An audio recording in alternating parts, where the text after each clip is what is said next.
Miss হবে না আপনার পছন্দের টিভি শো। দেখুন জি5 অ্যাপে একদম ফ্রি।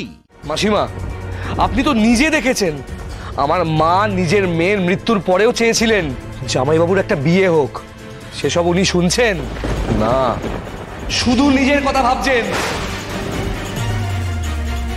আর আমার ভাগ্নিটার ভবিষ্যৎ জলে ফেলে দিয়েছেন। না, আমি পারবো না। আমি আলোর জায়গা কাউকে দিতে পারবো না। আমার মন থেকে আলোকে আমি মুছতেও পারবো না, আর বিয়েও আমি করবো না। এতক্ষণ তুমি তোমার ভাগ্নিকে নিয়ে কথা বলেছো, কিচ্ছু বলিনি, কিন্তু এখন আদিত্যর পার্সোনাল লাইফ নিয়ে কথা বলে ওকে অপমান করার সাহস তোমাকে কে দিল? এই, আপনাকে কে সাহস দিয়েছে এভাবে দাঁড়িয়ে দাঁড়িয়ে আমার সাথে এইভাবে কথা বলার? আপনি কে? হ্যাঁ, সেটা তো এখনো বললেন না। এই যে জামাইবাবু, ওনাকে বাড়িতে রেখে এই ফষ্টি নষ্টি না করে বিয়েটা তো করতে পারতেন, নাকি ইনি আছেন বলেই বিয়েটা করতে পারছেন না? এই, আপনার কেসটা কি? হ্যাঁ, ঠিক করে বলুন তো।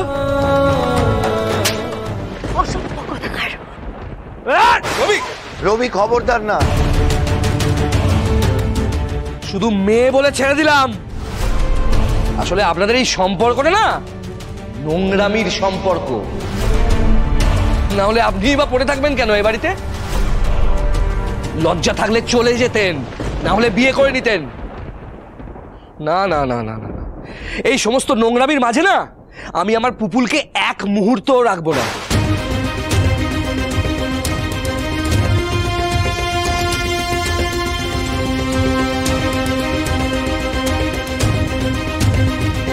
কি রে দাদা ভাই, এত অপমান সহ্য করতে দাঁড়িয়ে আছিস চুপচাপ? তুই কি মানুষ? রাজা, মা থাক, আমি আর কিচ্ছু শুনতে চাই না। রবি এভাবে আমাদের সামনে এসে বড় বড় কথা বলছে, কারণ দোষ আমার, সব দোষ আমার। এই অভ্র, দিদি ভাইকে একটু বাগানে নিয়ে যাও না, আমার কিছু কথা আছে। হ্যাঁ হ্যাঁ, পুপুল চলো, আমি তোমাকে ওই আঙুল দিয়ে হ্যান্ডশেক করা খেলাটা ওইটা শেখাবো। চলো। যাবো না। রাধা,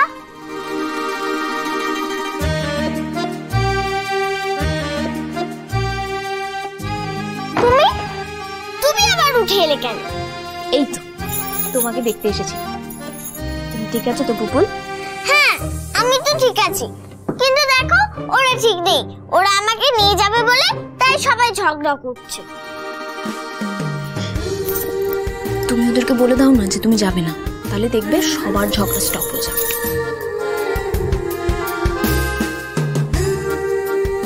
কিন্তু আমার তো এখানে ভালোই লাগে না, আমি বোর হই। আমি এসে গেছি তো, তুমি আর বড় হবে না। আমি তোমার সাথে খেলবো, আমি তোমার সাথে কার্টুন দেখবো, আমি তোমার সাথে ড্রয়িংও করবো, সাথে আমি তোমার সাথে পড়াশোনা করবো। হয়েছে? হ্যাঁ হয়েছে। তাহলে আমি মামাকে বলে দিই। ও মামা, আমি যাব না, আমি এখানেই থাকবো।